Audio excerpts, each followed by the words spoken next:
Welcome in, everybody. It is episode 2 of the Late Round Fantasy Football Show, sponsored by DraftKings. It's going to be a show. This is episode number 2 for us, so it's going to be so much better than episode number 1. And we have a good topic today. It's rookies, and who doesn't love a little rookie talk? So we'll talk about that, and we'll talk about some news, some fun stuff. So stick around. It's the Late Round Fantasy Football Show, sponsored by DraftKings.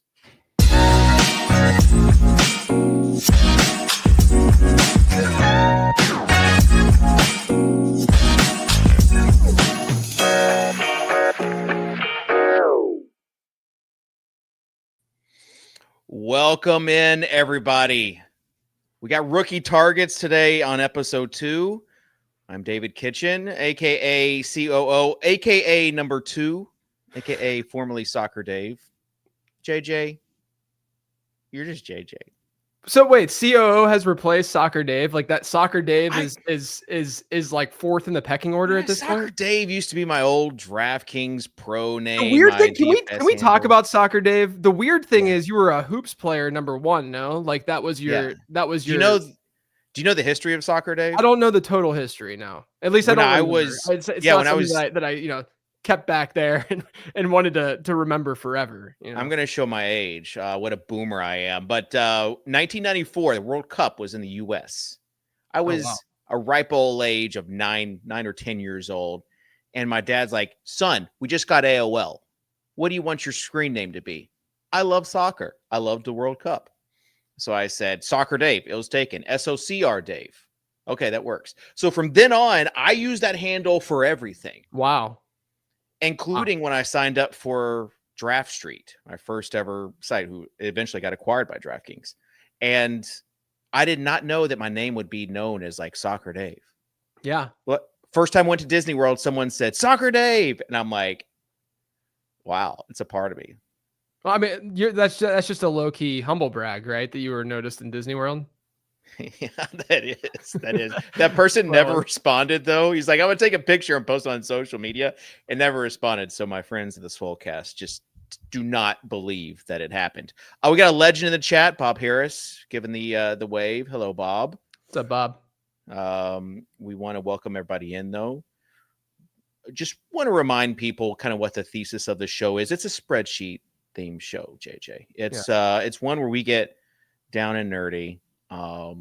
What would you describe this show as? I like that down and nerdy little play on words there with instead of dirty, right? Yeah. Nerdy. But yeah, I mean, like it's a show where I get to kind of kick back a little bit more than the typical late round fantasy football show that you guys, or sorry, I shouldn't say that because that is the name of this show, but late round fantasy football content piece that you guys typically see from me. This is a little bit more relaxed in nature, and Kitchen's going to guide us through conversation. And I have data to share every week, and I have, we have a topic that we're going to get to. Today's topic, rookie targets, super fun one. Super fun. Yeah, it is fun. We'll talk about it in a second, but we do want your interaction on the show and after the show too. Want to just highlight some things that people said last week. So nice to hear from a legendary best ball and DK finalist plus JJ. At Tilton MAFKS. Spectre says, I play all the flavors, standard, half point, full PPR, and great for you to mention them. Love it. People like that we mentioned the standard folks last week. So shout out to you, JJ, for including everyone. Nader says, like watching Derrick Henry and Lamar finally collab. Like that. And then we got a few people talking about, we had actually a lot of people. I had to narrow it down to 2. Shift Work Life. He said, I have to second the coconut aminos. Used it instead of soy sauce for weird dietary restriction and never gone back. And Anna Gray says the shout out was amazing. Yeah, look, cocoa aminos, if you guys aren't cooking with it, change it this weekend. Just go get yourself a bottle. You can get one at your local grocery store for like $5. Grab it. Just douse some chicken or something in it. I already gave you the recipe last week. Get a little sriracha and garlic powder on there too. Yeah. Throw it on the grill. You're good to go. You know what it tastes like? Did you have any of those like Japanese places in your mall food court? Like Panda Express? Yeah, it's kind of Panda Expressy, but we had one called Sakio Japan at the one that we have like Japanese steakhouses that is, they're pretty good. So the recipe I gave, those 3 ingredients on some chicken thighs, and if you want to chop it up into the little pieces that those places will chop it up into, tastes exactly like one of those places. But it's healthier for you because they're not putting in the garbage stuff. Or at least next week I'll try my first Cocoa Amino live on this show. There you go. Okay, what I should do is just cook you some this weekend and just send it to you in the mail. Yeah, please do that. Reminder that guides are on sale. Also, lateround.com. We got pre-order for the draft guide, and if you want to get into rookies in year 2 players, we have the prospect guide available for sale. Lateround.com. You can just click the guides link at the top, and you'll get there. And then I want to say we're sponsored by DraftKings. Thanks to the wonderful folks at DraftKings, JJ. Yes, indeed. We appreciate them. They've got the draft one, get one, play free for a share of $15 million. So basically there's a $20 entry into that $15 best ball contest. And then after you enter that $20 entry, click the link in the description that we have. After you enter that $20 entry, you'll get a free bonus ticket there. Yes. So shout out to DraftKings. Look at you. Yeah, I'm putting my DraftKings hat. Look at that. You got a little mug too, don't you? Something along those lines. Yeah, I got a. I used to be a DraftKings pro back in the day. Oh, we're aware. We know. We have a little helmet. Helmet. That's what it was. Yeah. Yeah. Signed by Javon Curse at one of the random events. You remember Javon Curse? He's the freak. Of course, because he had like 15-inch hands. That was his big. His hands were gigantic. Lucas says he can't wait for the best ball live streams. We were just talking about that offline, and those are coming very soon. Probably next week, I would assume. Yeah, those are coming. So those will be fun. Again, interactive shows. We appreciate each and every one of you. JJ, 33 days until the guide releases. Don't remind me. I'm not quite there. Is that ticker? Is that formula? Just so people know, this is a formula that I input. I was so proud. Oh wow! Yeah. Look at you. No, this is automated. This is automated. Wow. 33 days scares me a lot. I've been working hard though. If you guys know the format of the guide, I have sort of an intro section, and I need to keep it fresh every year. I rewrite things. I look at some things from the previous year and I write, and not just straight up copy and paste, but I have the same ideas that I roll over year. This year's guide, I genuinely believe is the most actionable of all guides that I put together in terms of just like the way that you can just take the information, especially in the intro pieces. It's not just like hypothetical game theory stuff. Like I talk through how someone who's not living in your mom's basement, who does touch grass, how you can build a VORP formula yourself and get ahead of the game by doing that. So there's a lot of new stuff in there that I'm excited about. And, I've been using AI a little bit more for my research this year. That's been very helpful. I love people that don't know. I love all the cool stuff you can do with AI. I use it for different stuff. I use it for reports and analytics and business stuff and guide stuff. JJ uses it for fantasy football stuff. only fantasy football stuff. So he's messaging me just with JJ gives me something. Basically, I have to take JJ's what he says and then put it back into ChatGPT and say, explain it to me like I'm 5. Yeah. Yeah. No, it's been cool. And I talked about this in the mailbag episode that's dropping tomorrow because I've already recorded that and it's ready to go. But someone asked me about using AI and ChatGPT. Where I'm at with it right now is that you definitely if you're trying to build models and do a lot of analysis with it, you still have to really guide the AI in the right direction and knowing what they're looking for, because the AI will just grab things that you didn't expect them to grab and all that. Do I say them? Do I call it a them? Can I name my bot? Is that a sure? Is that a sure? thing? I use Claude, so I just say Claude. Right. So you got to still guide it, and you got to still say hey, but why didn't this happen, or why aren't you doing this, or whatever. And I try to be really kind to it because I don't want in the future for that to come back and bite me. Yeah, when the robots take over, they're JJ said please and thank you. Spare him. Yeah, exactly. But it's been really helpful for me in this year, especially in discovering some new trends that I can then go dig into myself and see if, not to say that the robots are lying, but I'm not going to just take the robot's word for it and just run with it. So there's some really, really cool new trends that will be in the draft guide this year that I've not really discovered in the past. Cause you guys know that I love to look at ADP analysis and see, which section of the draft does previous data matter and when does it not matter, all that kind of stuff. That's like taken to another level in this year's guide. And it's not all, but it's a lot of it has been guided and driven by me working with AI more. It's kind of addicting. It's honestly kind of addicting. Someday we'll have JJ Net. That's what it says. Appreciate Commissioner Jerry Jones said he just pre-ordered the guide. And as far as like the AI stuff, you do have to correct it. It's not foolproof. I went through 8 prompts yesterday and I was getting so frustrated. And I was just like, wait, isn't this? And they're like, oh, you're absolutely right. That's right. Right. I was like feeding it a bunch of numbers. Right. It was actually honestly some of our podcast data. And it was like giving me numbers. I'm like, this is not right. Oh, you're absolutely right. And so like you have to keep reiterating it's not foolproof yet. Yeah. You know what is foolproof though? Today's news section. You ready to get into it, JJ? Let's do it. All right. Just a reminder for those watching the show for the first time, I have typed in some news topics. JJ has never seen it. He's going to give his reaction here. Do you know what this little piggy could refer to? No, I honestly don't. I don't. I'm thinking. The way my brain is going, piggy. Yeah. So the way my brain went is like, did someone lose a toe or something like that? That I kind of. About? Okay, what is it? What I didn't hear. All right, Malik Nabers dealing with a toe. This according to Connor Hughes. There we go. There we go. That's dated back to college. He won't practice today for that reason. He didn't have any procedure. Just needs rest. Yeah, that's a nothing burger. I'm not that concerned about that. I mean, look, he also played banged up last year, and he still had a 36% target share, or whatever it was per game in that offense.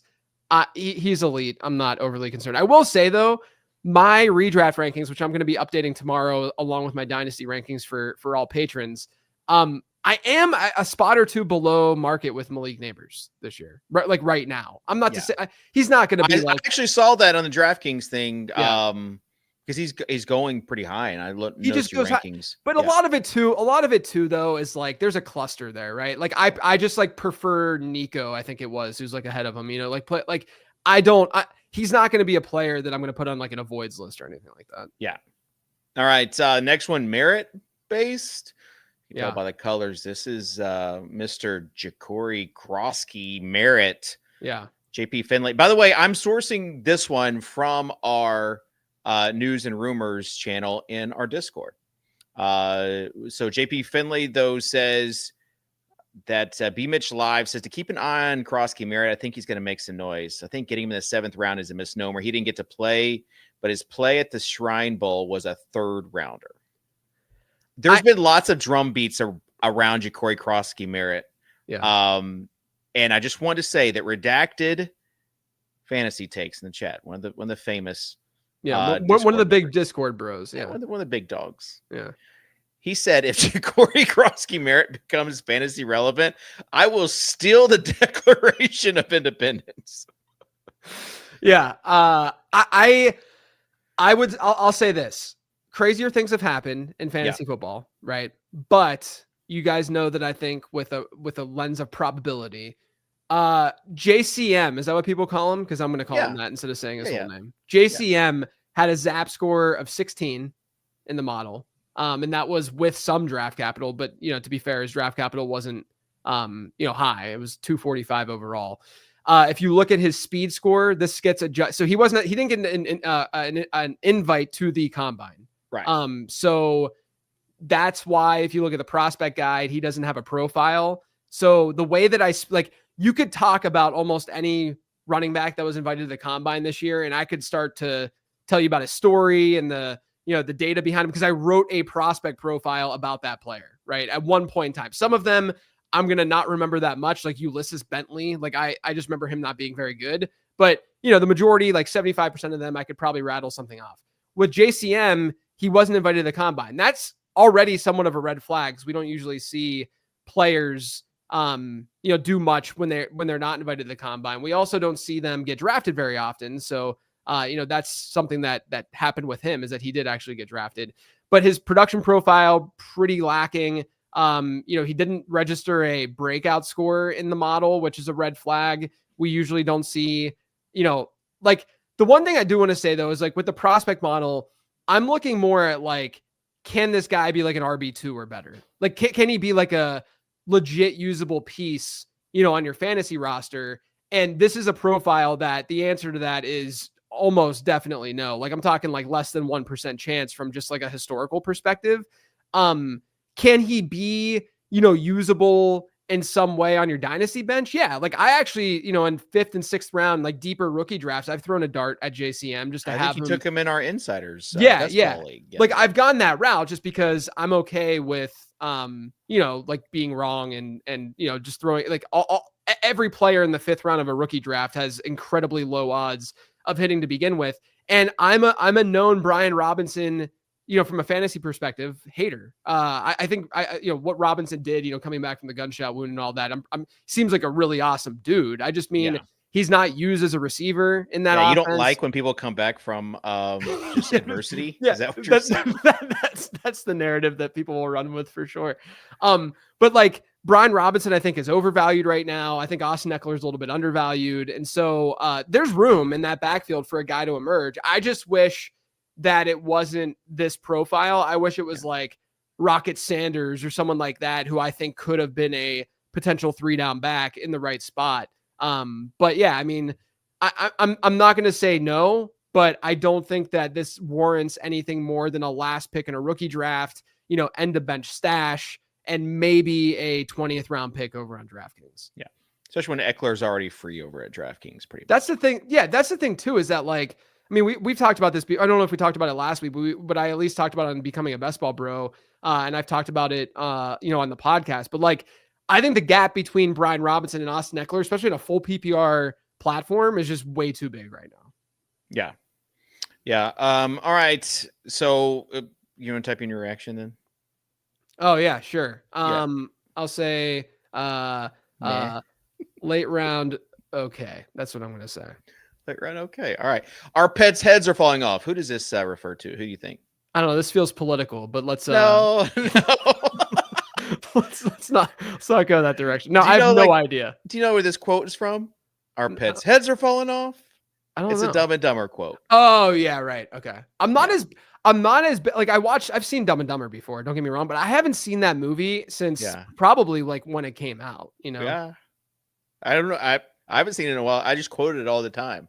Does it still hold up? I guess we'll have. I'm really bad. I'm also really bad for future note. I'm pretty bad at quotes from TV shows and movies. Like the things that I remember are 90s commercial jingles. I can rattle those off. To say you have that, so we'll give you a pass on this. I can't remember every 90s commercial, but I can remember the movies that I was interested in.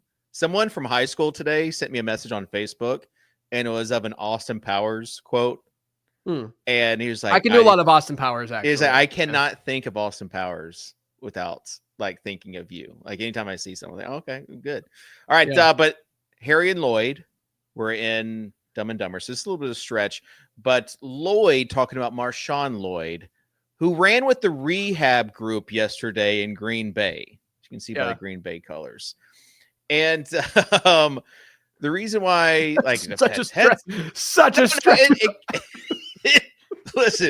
Listen, we're going to stretch a little bit on this show, but the reason why is because like we have no money, no gas, our pets' heads are, that was like the third thing with MarShawn Lloyd. You look at last year, a hip injury, a hammy injury, an ankle injury, and then like an appendix injury. Right. And now he's running with the rehab group. We don't know why. You have MarShawn Lloyd. I've noticed him like using your rankings. He's available in a lot. Like I think you have him higher than the field. He's going up against Emmanuel Wilson. This news throwing anything at you?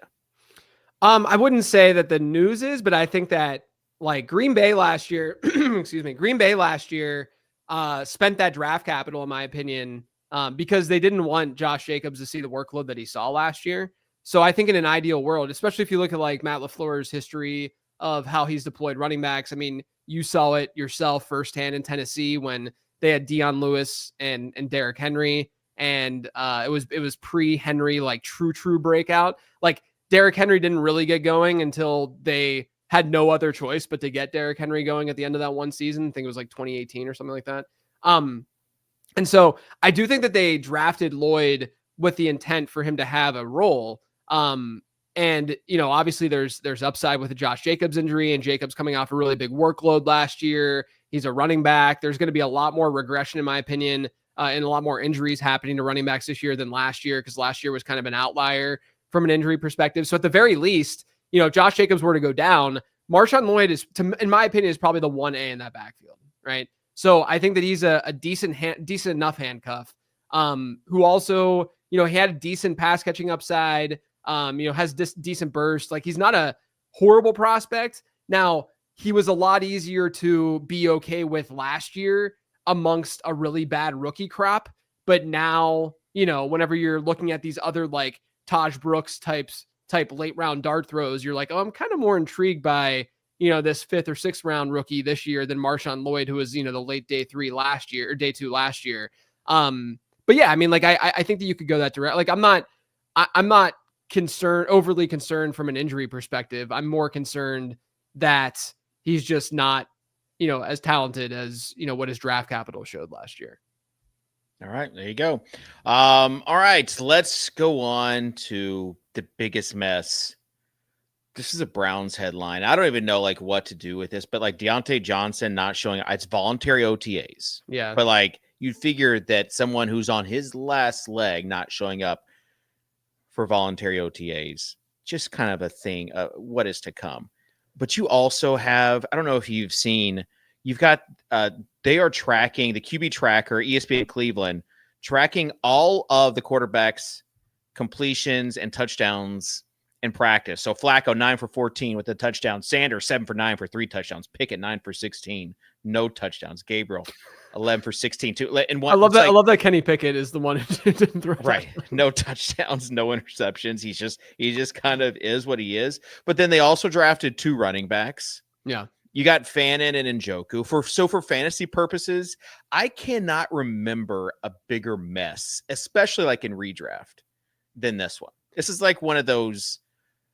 We just have to see how it shakes out, right? You're saying mess as in the Cleveland Browns offense, or mess as in Deontay Johnson in particular? I'm saying like everything combined. You have 4 quarterbacks, the Deontay Johnson drama, you know, not knowing what to do. I just don't know like who to pick from this offense. I'm going to say this in the reaction. I'm going to say 12 personnel because this is what I think the Browns are thinking right now. Okay.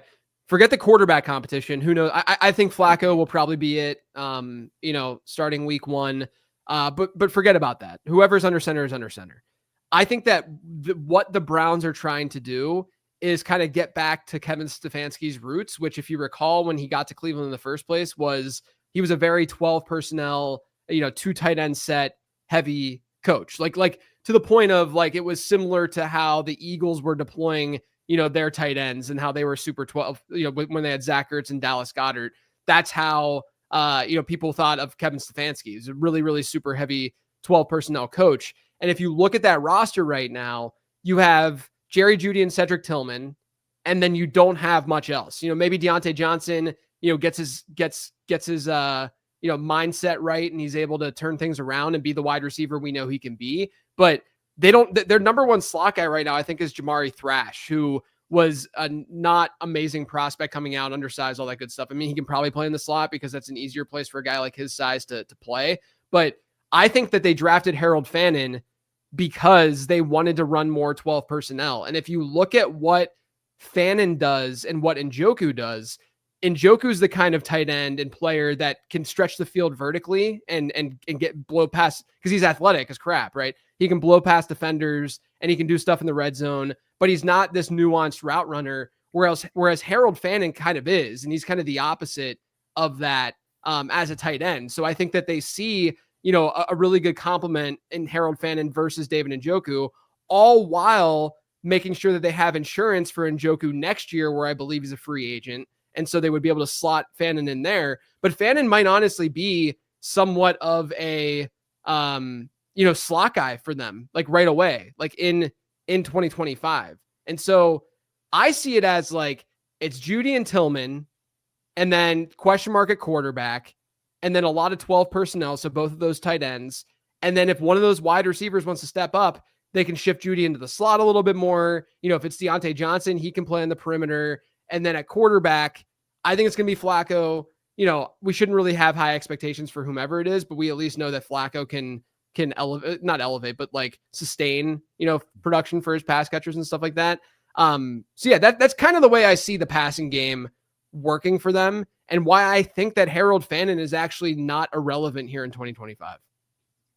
There you go. So it sounds like you've already sorted through the mess. You don't like where I think it's a big mess. You're like, no, I got this figured out. I know what Stefanski's going to do. I think that's what they're thinking for sure. And then when it comes to the backfield, I've said this before, but like them drafting Dylan Sampson might not be a bad thing at all for Quinshon Judkins, because Judkins' biggest question mark is his receiving upside. I think Jerome Ford is going to play that role here in 2025. And, Judkins might only be a 30 to 40 target type player, here in year one. But Dylan Sampson was not a pass catcher at all in college. He's more of a change of pace, speedy back. He actually was pretty good in short yardage despite his size, but like change of pace, speedy back. That's going to just be a compliment to Judkins, in my opinion, rather than, be someone who's like stealing a lot of receiving work from him and stuff like that. So like if they would have gotten like Jaden Blue, that would have been a bigger deal to me for Judkins than Dylan Sampson is. Gingy says that Deontay Johnson's going to win him $1 million. There you go. Yeah. I think, we'll see. We'll see. Yeah. We'll see about that. There's lots of options out there. All right. We got to move fast, but this one's party time. Steph Diggs, not present for OTAs.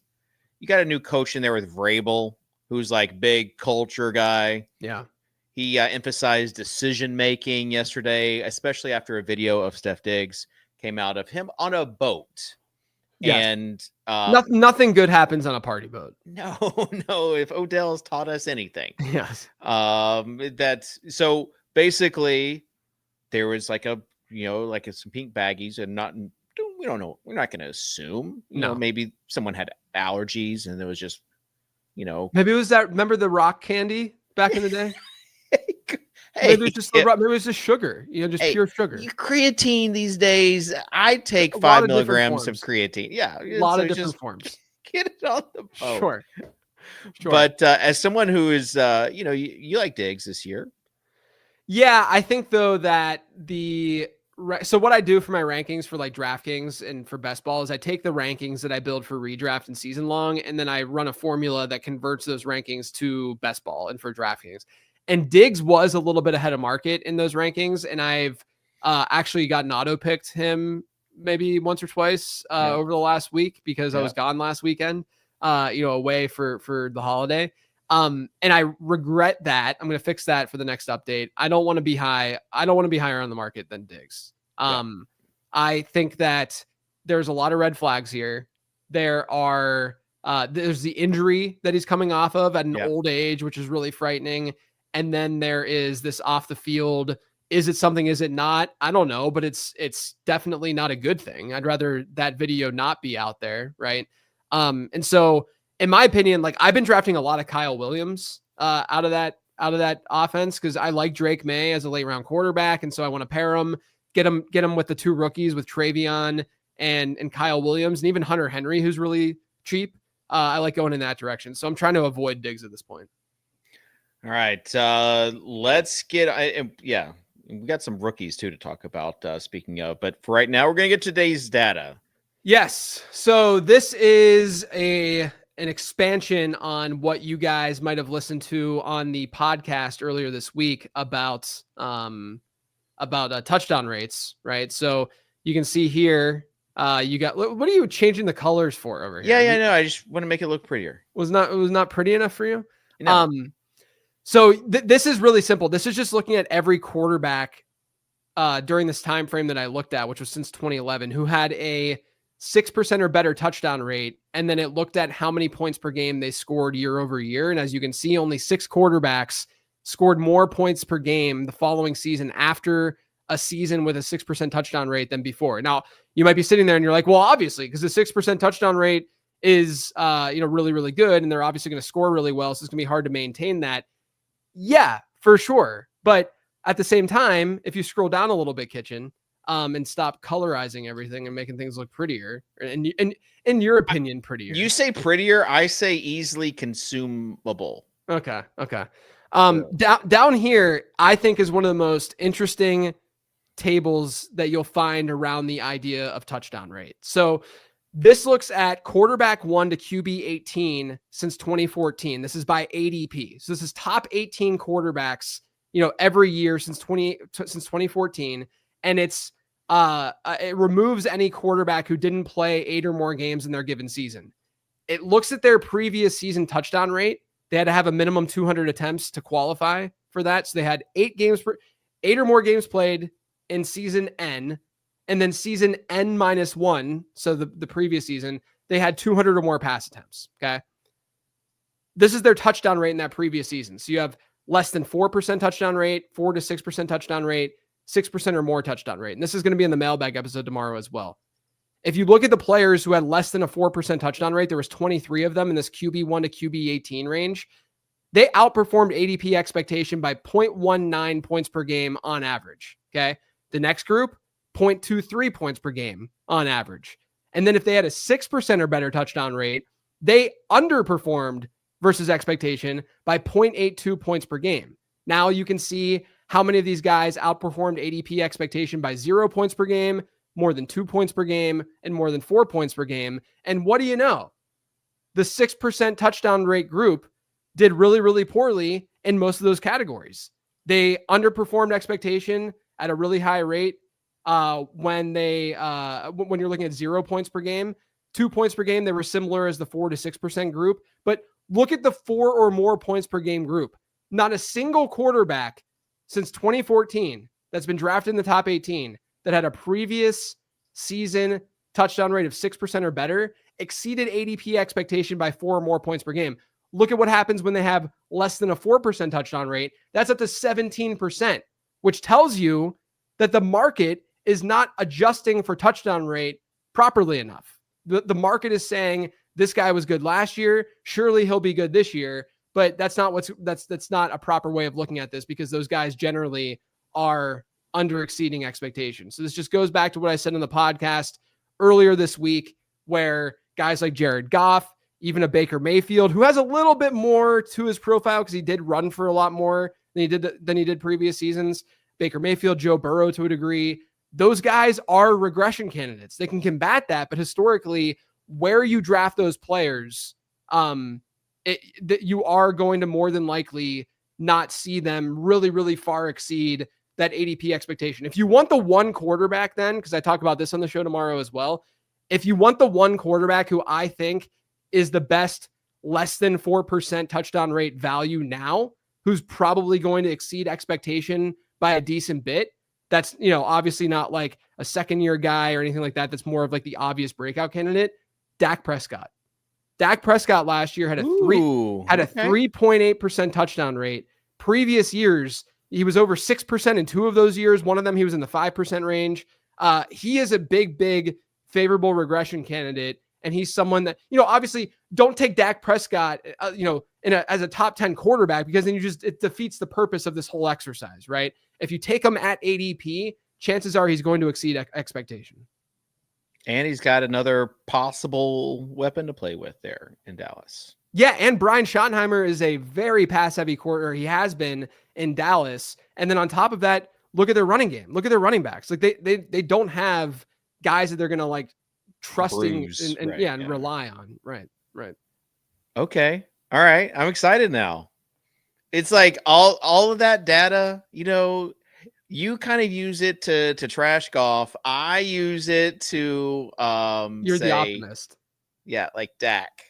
Dak's a guy. CJ Stroud, another guy who had a sub 4%. And then the 2 others that I mentioned on the show tomorrow, Matthew Stafford and Geno Smith are the those are the 4 guys that where they're being drafted right now, you could see a path to them, at least exceeding that expectation. I'm not saying that they become league winners from the standpoint of averaging over 20 points per game. I'm saying that where you draft them, you will gain value. And that's a huge deal, especially in like a best ball environment, right? Like season long, it still matters, but maybe not to the same degree. But in best ball, it's still going to matter quite a bit because you're trying to extract as much value as possible out of every pick. And like my home league is a super flex league. Yes, so huge for super flex. Huge for Dak is going to be on so many of my super flex teams this year. So many of them. Yes. Okay. Yeah. I mean, I think did you win your league this year? Your home league? No, not this year. Not this past year. We have a spot for most points not in, right? For the 6th spot in the league. Yeah.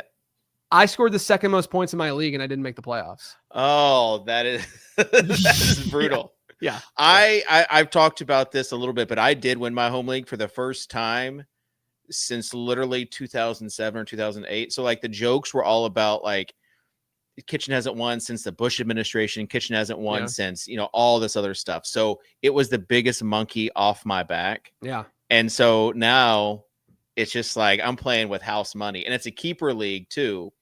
So I drafted 2 rookies, Superflex tight end premium league, 2 rookies last year, Bo Nix, Brock Bowers, and they're coming back, baby. Maybe there may or may not be something coming for people about these second-year quarterbacks. Yeah, and rookies this year, which is why we're going to get to rookie targets. Yeah. Our next tab, starting with Mr. RJ Harvey.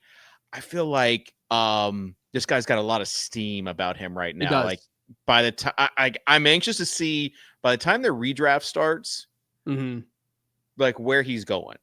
Yeah, I'm 2 running back spots ahead of the market on DraftKings, right? So that might not seem like a lot, but it's a top 20 running back. So like, it's not. He's going in the 4th round right now on DraftKings. Yeah, often. Yeah, 4th or 5th. You can get him in the 5th, as well. But yeah, I mean, look, the setup is there. I really hope his ADP doesn't rise anymore because then I'm going to be more neutral on this stance. But I do think that we should be shooting for upside first and foremost. And especially after you escape like round 3 or so of your draft, where there's a big drop off in like expected production from guys. You should be shooting for upside and looking at like the 90th percentile outcomes for these guys first and foremost. So that's what I'm going to do for a guy like RJ Harvey. I do think that there actually is somewhat of a scary floor for Harvey where, I didn't think that he was a studly prospect. I think that there's still some question marks about his pass protection, about his receiving profile. His receiving profile was like good, not great, or at least fine, not great. His age, he's an older prospect, but at the same time, you can explain some of that away. He was a quarterback when he started college. He changed to running back and then he tore his ACL. So he really didn't like do much and get going until like year 3, year 4 as a college player, which is why he stuck around college as long as he did.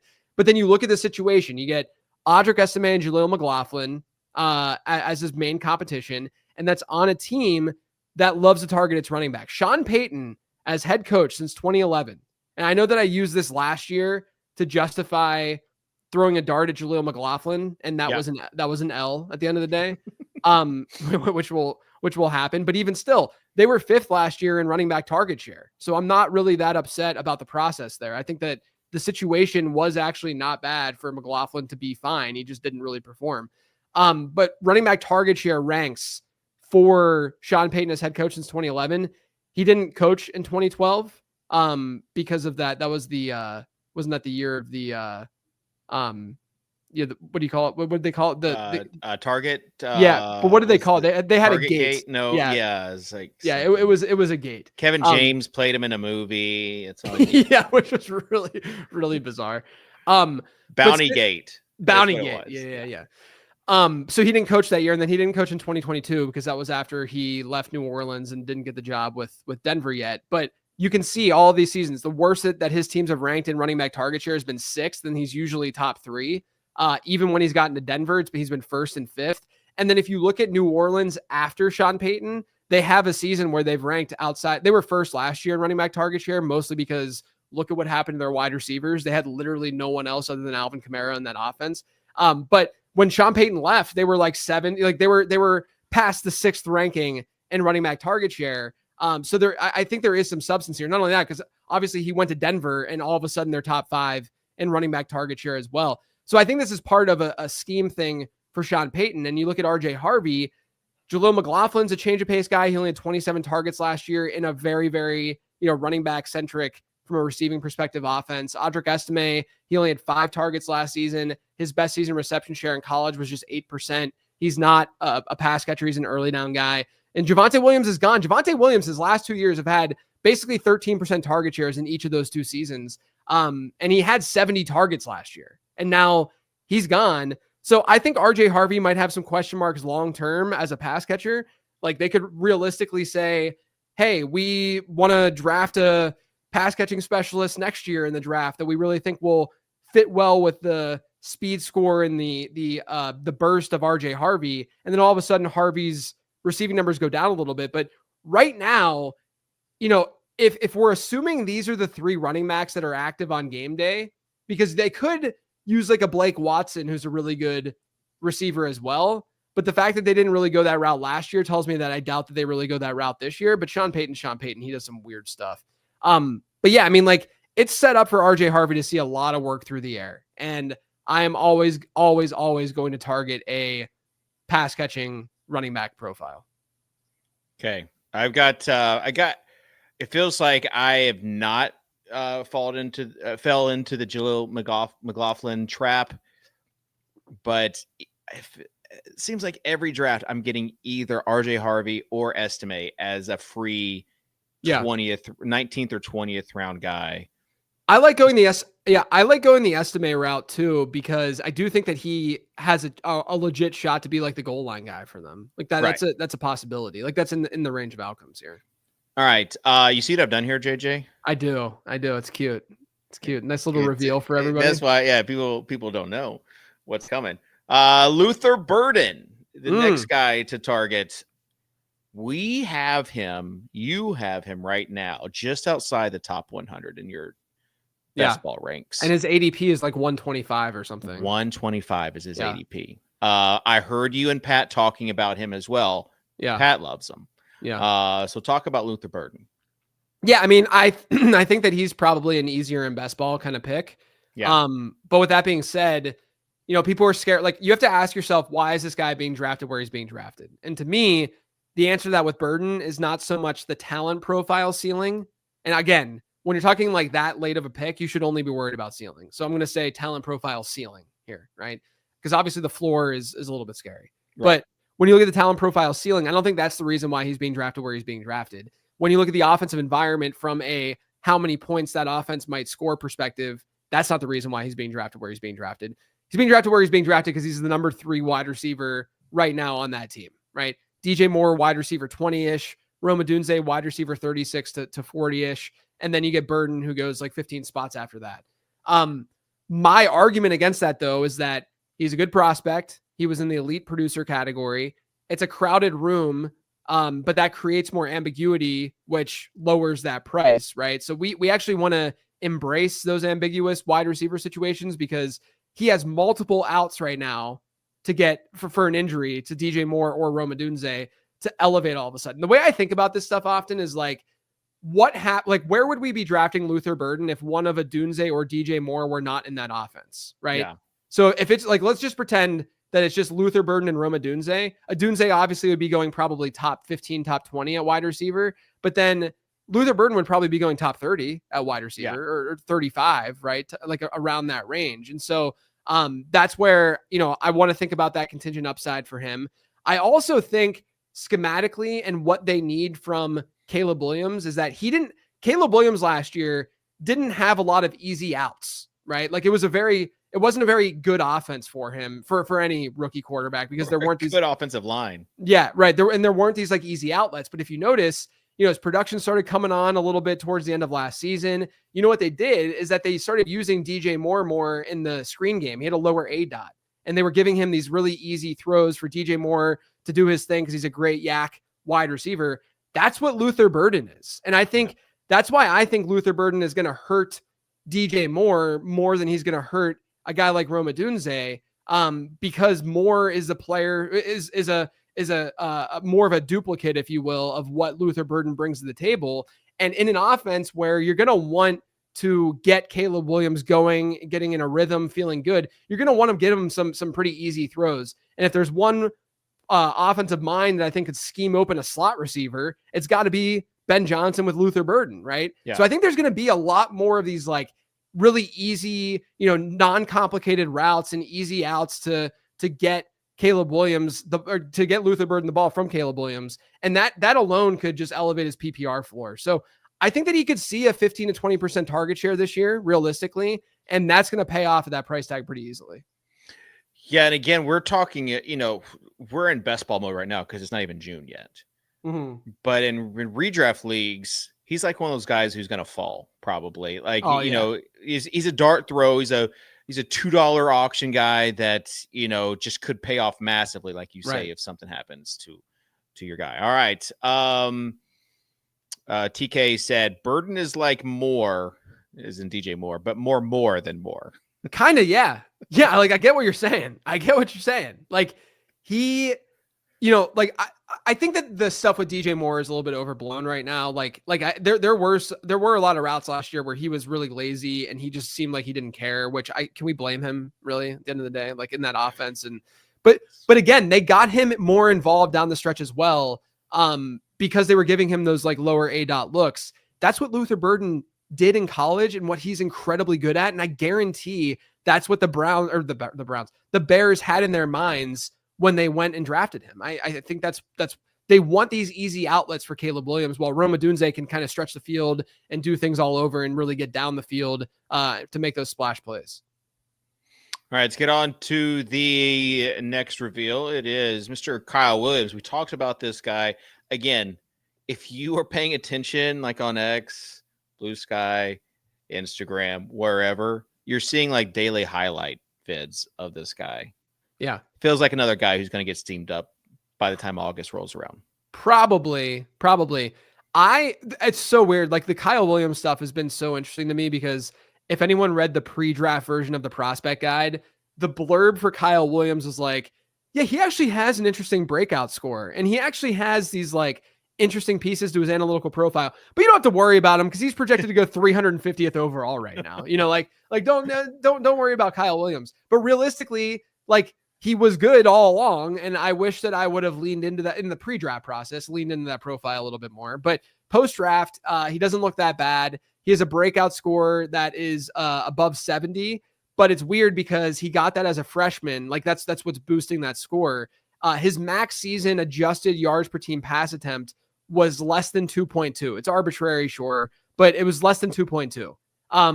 And when you look at players, so that's a weird combo because breakout score is driven by yards per team pass attempt. And so if it's a low number, yards per team pass attempt, anything over like 2.5 is decent, like pretty strong. Anything over 3 is when we start to see like the elite players, right? So he's not even close to that mark. He's at like, 70% of that mark, but he still had a decent breakout score because he accomplished his feat in a high adjusted yards per team pass attempt rate as a freshman at a young age. And so if you look at that combination, these are the only wide receivers since 2011 to have those two things who were drafted in the top 100. That's not a bad group in general when you're talking about like where some of these guys were drafted, like a T.Y. Hilton, for instance, right? And obviously Christian Kirk has been good. T. Higgins has outperformed expectation from that early second round draft capital. Henry Ruggs has not exceeded expectation, and we won't get into all of that, but who knows what would have happened with Ruggs, right? And then, the jury's still out on Keon Coleman. I think Alec Pierce is a bust more than, more or less from a fantasy perspective. But that's not a bad group to be part of. He gets Drake May as an up-and-coming quarterback. We already talked about Stefon Diggs and the question marks there. Jalen Polk was historically horrific last year. So I'm into Kyle Williams. I've been drafting him a ton.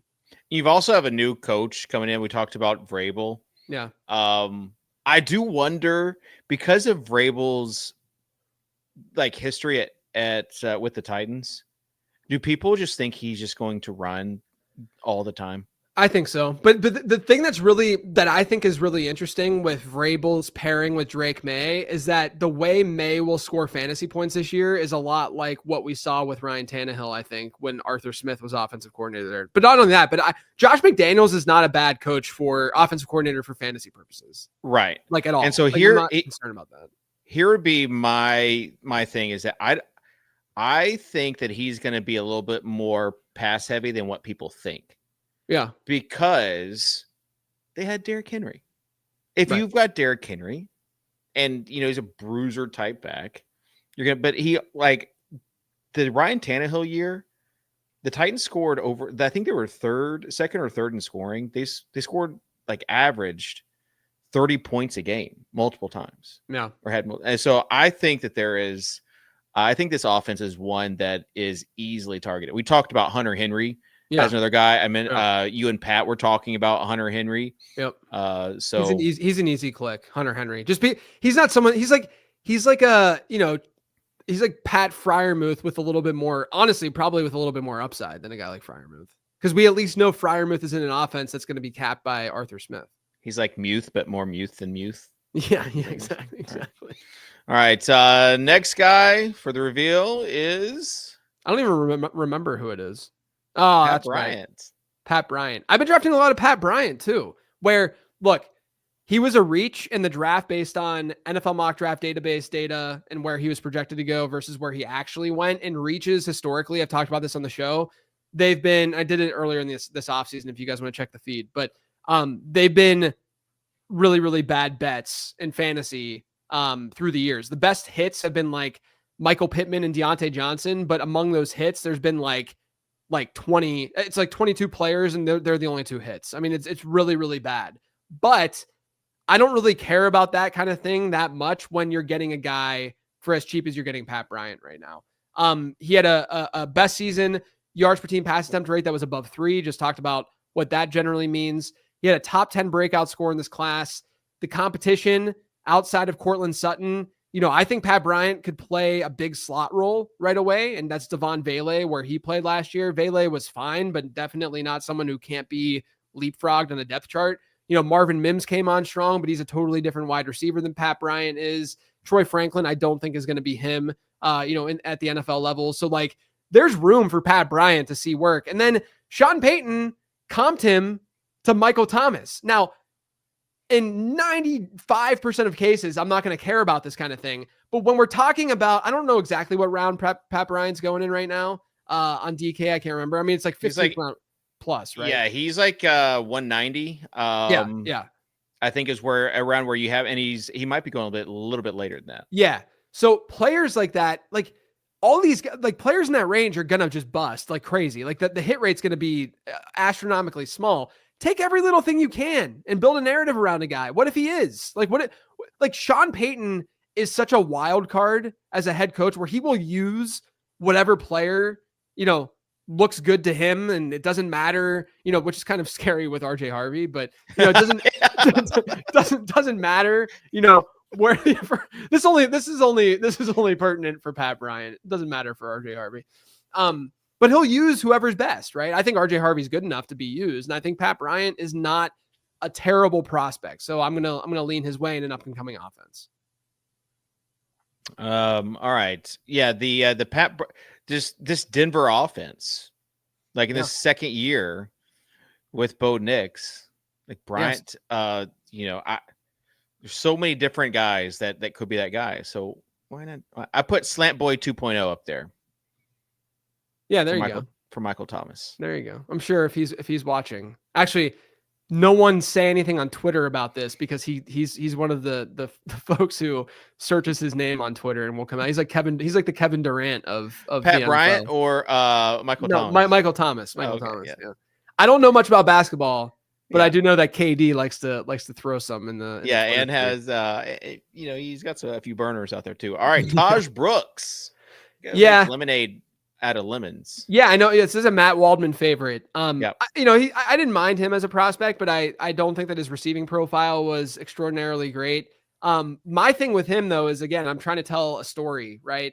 And my thing is, it's a great offense. We know that they're probably going to score a ton of points. I think that we could project them comfortably as a top 5 unit this year in like touchdowns per game. And so if that's the case, then the backfield is probably going to get, some juice and some fantasy points. My question is look, I like Chase Brown. I liked him a lot as a prospect coming in, and had a moment, a 3-month blip where I didn't like Chase Brown last January to March, because I thought that people were overrating him in Dynasty. But I liked him as a prospect. Like if you go back to the prospect guide from when he came out, the Zap model liked him, and I said favorable things about him. But we still got to ask the question, like, what if he is a 1-year wonder? What if he isn't as good? And also, there's injuries. There's injuries. There's things really aligned for him last year to just play a bell cow role in that backfield, right? I know they traded for Khalil Herbert at one point, and then Moss got hurt. You're right. Moss got hurt. And then it was just Chase Brown. And then they get Khalil Herbert, but it's a new team, middle of the season, all that kind of stuff. And Khalil Herbert, now multiple teams have shown that he's probably just a one-dimensional running back. But like in situations like that, I don't think that we should just make the assumption, that it's going to be as clean as it was last year. It doesn't mean I'm fading Chase Brown, because I think that where he's being, like, if people didn't adjust for what happened last year, Chase Brown would be like a 1-2 turn pick. Right? Like if there were no adjustments made to how Chase Brown was used down the stretch last year, where he was a top 6 running back in fantasy, people would be drafting him at the 1-2 turn, but they're not. He's like a 3rd round pick, mid 3rd round pick at this point. And so people are adjusting for the idea that, hey, Chase Brown probably isn't going to do exactly what he did second half of last year, which is good, smart by the market, in my opinion. But that's also why I don't think you should fade Chase Brown right now. I'm still drafting him, but we still have to have this open mind of, look at what's behind him. I'm not afraid of any of these running backs. Tajh Brooks had an intriguing enough profile, really good ground game profile at the very least. He could maybe even play a goal line role if things work out. So I'm okay with throwing that dart, because obviously there's contingent upside if an injury does hit for Chase Brown. Yeah, I mean, I guess that's the thing with injuries, is looking for those guys who can step up into opportunity. Last year, a lot of people, myself included, I think you probably got burned too, but the historical nature of running back injuries just did not play out last year. Oh yeah, I got destroyed by that. Yeah. Right. Yeah. And so if it does revert back to this is a physical, violent game with guys getting into basically car crashes every week, and you have some of these guys in high value offenses, I'm more than okay with taking a shot at a rookie running back named Tajh Brooks. Yeah, specifically named Tajh Brooks. Yeah. Yes. Well, all those it seems like a lot of the best ball teams have been drafting have rookie running backs. I would honestly tell people that, especially on DK, where you can get those extra 2 rounds, to take at least one of those day 3 running backs at the end of the draft, at the end of your draft, because it's a really, really good class. I think someone's going to hit. I really was close to talking about Bashal Tutin on today's show. Yeah. So he's like an honorable mention, but I went with the safe. Like, it's safer to go Tajh Brooks because he's just free right now, so it doesn't really matter. There's a ton of rookies that you can target, and you can get JJ's thoughts. Well, JJ you'll talk about rookie a ton as the season gets closer and closer. These are just the guys that we're keeping. I feel like the Tajh Brooks one is a good one, because it's not one that someone's going to really think about when they think about like rookie targets. Yeah, right. And Pat Bryant as well. Tutin's too obvious. He's kind of right. He's mainstream at this point. Yeah, he's mainstream. He's not the indie rock. That's right. That's right. Grunge type. All right. I think that does it, JJ. Yeah, I feel this is like a good episode. You talked in this week's newsletter about offensive environment. And teams that have like good offensive environments. So I wanted to know how that translates into stacks. So could you rank like 3 stacks for me? Oh, off the dome? Off the dome. Without any sort of preparation. Like favorite stack, like value your stack? favorite stacks right now. All right, I'm gonna go. Again, if someone's listening at the end of June, like, I can't believe you said that. This is the end of May we're talking about here. All right, well, I'm gonna go 2 chalk, and I think I'm just gonna go 3 that I think are probably a little bit chalky, but they're ones that I'm drafting a lot. San Francisco, I'm going heavy 49ers. And I was doing this even before I sent that newsletter, where the newsletter I looked at, I actually worked with ChatGPT to build a formula that comes up with which predicts and projects touchdowns per game in the following season. And I looked at what it projects for this year, and San Francisco is the team that gets the biggest boost year over year. So that's good to see. But I really like where Brock Purdy gets drafted, and all of the receivers there are really cost effective. And George Kittle is probably my number one rostered player at this point. So San Francisco has to be number one. All right, let me give you my number one now. Okay, let's hear it. Bears. Yeah, that was going to be my number two. Okay. That'd be my number two. I figured it might, but I wanted to get it as my number one before you got in there. Who's your number two then? My number two is the Niners. Okay. Yeah. I could go. I mentioned on Becoming a Best Ball Bro Philly because Jalen Hurts is just way too cheap, so it's really easy to kind of like figure out a way. But I think I'm going to go New England here for the last one. And kind of bet on Drake May a little bit here. I'm trying to think if there's any other that I've like really gone, but I like New England because of the Kyle Williams thing and stuff that we were talking about earlier. Oh, shocker. Late round QB, number one overall pick, gunslinger mentality. Yeah. So shocking. Give me the Titans. Give me the Titans. Go with Tennessee. My God. Like Pat took the words out of my mouth on this week's Becoming a Best Bro episode. Like, if you haven't seen that or listened to it, you need to. It's a great episode. What if Cam Ward is good? What if he's worthy of that number one overall pick? Yeah. It's fair. Take some players on that. Are there any teams you're just fading right now? Cleveland. Let's see. Who would be a team that I feel like there are some teams I'm fading. But I would need to look at all. Like, is there someone that you're fading? No. Yeah, you're just all the teams. No, there's off the top of my head. No, I didn't know if the Bengals are tough. I don't know if I have any stacks for them yet because they're so costly. It's kind of like how the Eagles were last year. You can't get Higgins, Chase, and Chase Brown. You can't get Jamar Chase, T. Higgins, and Chase Brown, but you can easily get, and this is what we talked about Becoming a Best Ball Bro. You can easily get from the one spot Jamar Chase, T. Higgins, and Trey McBride run back for week 17, and that's gonna be pretty chalky for that spot. But I think what Pat said made a lot of sense, where you don't get Burrow and you do get Jalen Hurts, because Jalen Hurts has a lower ADP than Joe Burrow on DraftKings right now. And then you get like Dallas Goedert later. And then that way you're also, I was thinking about this too after we did the show, but in that environment, you're also getting then the tight end piece that Cincinnati doesn't have, right? Yeah. So if like Philly and Cincy do go off in week 17, that's a really good combo to have.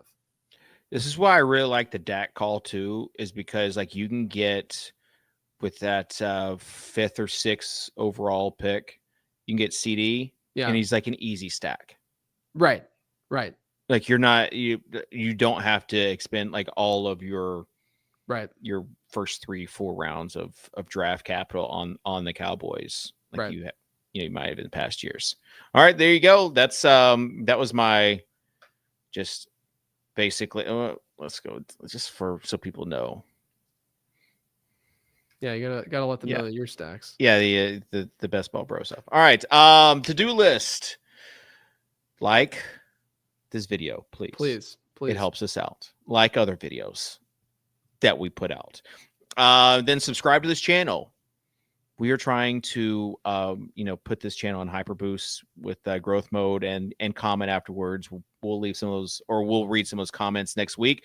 We got the newsletter JJ wrote about team environments, ideal offensive environments earlier this week, and why some quarterbacks maybe not in good offensive environment, maybe a little bit of regression, certain quarterbacks, and you got the Niners who are on top of it. And then you've got tomorrow's newsletter as well. You got the late round draft guides we've talked about. You got us on social media, and then the DK draft one, get one. We appreciate the fine folks at DraftKings, and want to make sure that you go support them. Click the link in the bio to get your buy or your draft one, get one. I think that's it, JJ. Do you have anything to close out on?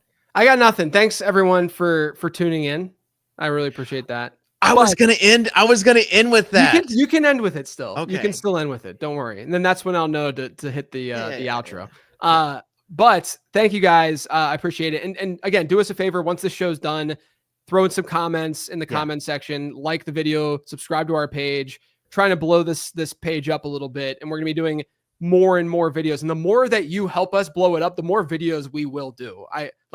There's a reaction there that happens because it tells us that we should be doing more videos. So blow it up. Help us. Help us. Help you. Help us.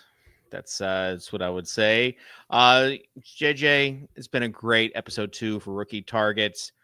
And I cannot wait to see what next week's show is. We don't even know what it is, but it's going to be it's going to be a good show. I can tell you that. So appreciate everyone interacting, everyone leaving comments, leaving the love. We feel it. So on behalf of JJ, I'm David. This has been episode 2 of the Late Round Fantasy Football Show, sponsored by DraftKings. Thanks for tuning in.